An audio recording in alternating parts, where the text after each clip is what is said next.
ብሔራዊ ህልውናችን በጄኖሳይዳዊ የብልጽግና ስርዓት መቃብር ላይ ይረጋገጣል። የትግራይ ህዝብ ህልውና በጠላቶች መቃብር ላይ የሚረጋገጥ ነው። መሬታችን አንዲት ኢንች ማትቆረስም። በከንዳችን እንቀየራለን፣ እናሸንፋለን፣ አንበረከክም። አዲስ አበባ ላይ ያለው ኃይልም እንደረምሰዋለን። ይህ አባባል ከ5 ዓመት በፊት በትግራይ አመራሮች ሲነገር የነበረው ወጣቶችን ጦር ሜዳ እንዲዘምቱ ያደረገ ዛቻ ነው። ትላንትና እንደመሰሳችኋለን፣ በክንዳችን እናሸንፋለን በማለት የጦርነት አዙሪት ውስጥ የገቡ ፖለቲከኞች አሁንም ድረስ የተቋረጠው ያልተቋጨውን ጦርነት አጨራረስ እናደርግለታለን ሲሉ የተደመጡ ናቸው። ይህ ዛቻና ፉከራ በህወሓት አመራሮች ብቻ አይደለም። የሚችለን የለም፣ ተጨማሪ ኃይል አዘጋጅተናል፣ እናጠፋችኋለን፣ ህወሓት ብረት ካነሳ እንደ ትቢያ ይጠፋል፣ የመጨረሻ ድል ሰጥተናል እያለ ያለው የፌዴራል መንግስትም አመራሮችም ሳይቀሩ ሚዲያዎችንም በጦርነት ቀስቀሳም ታስረዋል።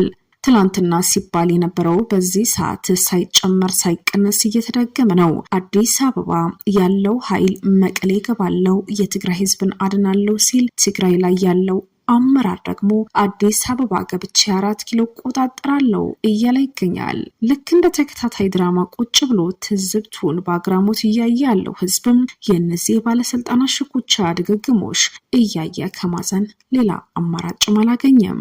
የሚጣሉት እነሱ፣ የሚታረቁት እነሱ፣ የሚፎካከሩትና የሚስጡት እነሱ፣ የሚሞተውና የሚቆስለው አዲስ ትውልድ በመሆኑ መጨረሻው ያልተነገረለት ይህንን አዙሪት እንዴት ያልቃል የሚለው ህዝቡን በስጋት እየጠበቀ የሚገኝ ነው። ሰሞኑን የህወሓት ከፍተኛ አመራሮች እየተባሉት ዶክተር ደብረጽዮን ገብረ ሚካኤል እንዲሁም ወይዘሮ ፈትለወርቅ ገብረ እግዚአብሔር ህዝብን ሰብስበው ያደረጉት ንግግር ምን እያሉ ነው? ምንስ እየተደረገ ነው የሚለው እንቃኛለን። እንደምን ቆይታችኋል? የጎልጎል ሚዲያ የቻናላችን ቤተሰቦች ለዛሬው ያዝናቸው ሰሞኑን አነጋጋሪ ሆኑ ትዕይንቶች ምን እየተባሉ ነው የሚለው እንዳስሳለን። ቻናላችን ላይክ፣ ሼር፣ ሰብስክራይብ ያድርጉ። ዶክተር ደብረጽዮን ምን አለ? ታግሰናል፣ ግን ከአቅማችን በላይ ነው።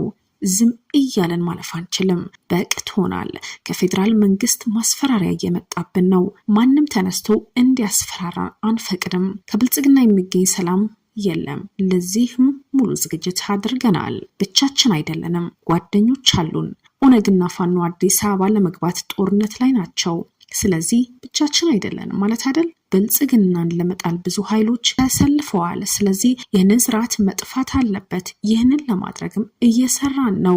ወጣቶች እያሰለፍን ነው፣ እየተዘጋጀን ነው፣ ሰራዊታችንም እያሰለፍን ነው ሲሉም ተደምጠዋል።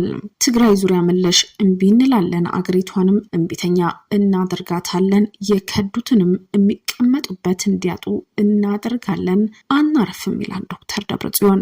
ትግራይ ውስጥ እንደፈለጉት የሚዞሩ አሁንም አሉ። ህግ አውጥተናል፣ ለዚህ እርምጃ እንወስዳለን፣ ሙሉ ትጥቅ አለን፣ ሁሉም አይነት ሙሉ ትጥቅ እንዳለ አጋዥ እንዳለንም ማወቅ አለበት ሲልም ማስፈራሪያ አዘል መልእክት አስፍረዋል። ብልጽግና ከኛ ጋር ብቻ አይደለም የሚታገለው፣ ብቻችን አይደለንም። ብልጽግናን ለመደምሰስ ጓደኞች አሉ፣ ተጋግዘን እናጠፋለን። ባለፈው ስንዋጋም ከኛ ጋር ያልቆሙ አሁን ደግሞ ከኛ ጋር ተሰልፈዋል፣ ደግመን እናሸንፋለን ይላል። ጠላታችን ብልጽግና ነው የሚሉ ኃይሎች በሙሉ ጓደኞቻችን ናቸው። ከነሱ ጋር አብረን እየሰራን ነው። ሁሉንም አይተናል። ላይናታች ብለን ተጠናክረናል፣ አሳልፈናል። የምንሰጠው ነገር የለም። የአብይ አህመድ አገዛዝ ካላስወገደን አማራጭ የለንም፣ ይህንንም እናደርጋለን ይላል ከህዝብ መድረክ ላይ የተሰማው የዶክተር ደብረጽዮን ድምጽ። ህወሓቶች በዚህ ብቻም አላበቁም። አዲስ አበባ እንገባለን እያለችው ወይዘሮ ፈትለወርቅ ገብረ እግዚአብሔር አነጋጋሪ ንግግር አድርጋለች። አዲስ አበባ ሳዕ ዝብጻሕ በይንና ንሽከሙ ኢና ማለት አይኮነን። አፍ ደገ አዲስ አበባ ያም ዝቃለሱ ዘለው ፋኖ ለው አፍ ደገ አዲስ አበባ ናይ ኦሮሞ ነጻነት ሰራዊት ለው አፍ ደገ አዲስ አበባ ማሐዙት እንሄውና ማለት ሞንጆሪኖ ምን አለች? አዲስ አበባ እስክንገባ ብቻችን እንሸከመዋለን ማለት አይደለም። ብዙ አጋሮች አሉን። አዲስ አበባ በር ላይ ፋኖ አለ፣ የኦሮሞ ነጻነት ግንባር አለ። ስለዚህ ወዳጆች አሉን ማለት አይደል?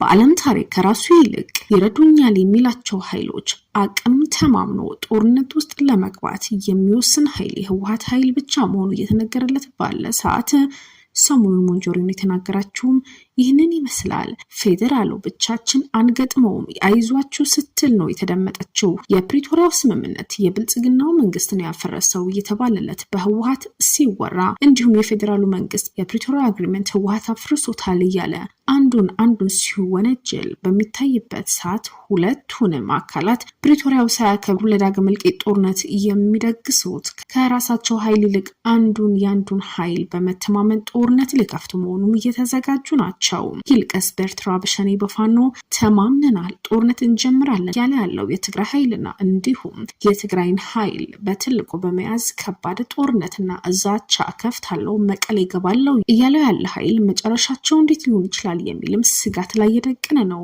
ስንት ዓመት ታግለው ለውጥ ያላመጡ ኃይሎች ተይዞ እንዴት ነው አዲስ አበባ የሚገባው የሚል ጥያቄም እያቀረበ ሲሆን ፋኖ ተይዞ አዲስ አበባ ሲገባስ የፋኖ ኃይል ስልጣኑን አሳልፎ ይሰጣልን የሚለውም አከራካሪ ነው። ብሔራዊ ህልውናችን በጄኖሳይዳዊ የብልጽግና ስርዓተ መቃብር ላይ ይረጋገጣል። የትግራይ ህዝብ ህልውና በጠላቶች መቃብር ላይ እናረጋግጣለን። መሬታችን አንዲት ኢንች አትቆረስም ስትል የተደመጠችው ወይዘሮ ፈትለወርቅ ገብረ እግዚአብሔር ትልቅ የሆነ መልእክት ነው ለብልጽግናው አገዛዝም ያስተላለፈችው። ይህ ዛቻ በህወሓት ብቻ ይቀጥል አይደለም። እንደ ድሮ እንዳይመስላችሁ በድሮን እጨፈጭፋችኋለሁ፣ አጥፋችኋለሁ፣ ተበተናችሁ ትጠፋላችሁ የሚል መልእክት የሚያስተላልፈው የብልጽግናው አገዛዝ ህወሓቶች አብቅቶላችኋል፣ ሁሉንም ኃይል ከጎን ያሰልፍ ያለው ሲልም ይደመጣል። በእርግጥ ህወሓት ፋኖና ኦነግ ኃይል አሰልፌ ብልጽግናን አጠፋለሁ እያለ ባለበት ሰዓትም የብልጽግና ኃይል ደግሞ የህወሓቶችን ተቃውሞ የተነሱት የራሳቸው አመራር ይዤ ይታገላለው ሲልም እየተደመጠ ነው። የጠላቴ ጠላት ወዳጄ ነው የሚል ቀመር እየመረጡት ብልጽግናና ህወሓት አንዱን ስርዓት አጠፋለው እደመስሳለው ያለውን ኃይል በማሰለፍ ጦርነቱ ጀምረውታል። ብልጽግና ይፋዊ መግለጫ የሰጠ ባይሆንም ህወሓት ጠፊ ነው ዳውን ህወሓት የሚሉ ተቃውሞች በመስቀል አደባባይ አዲስ አበባ ላይ በመፍቀድም እኔ እናንተን ለመጣል ፋኖና ሸኔን አላሰለፈም በራሳችሁ ኃይል በውስጣችሁ የነበረው አገዛዝ በቂ ነው በማለት እነጌታቸው ረዳ ከፊት በማሰለፍ ህወሓትን ለማጥፋት ጦርነቱን ጀምረውታል።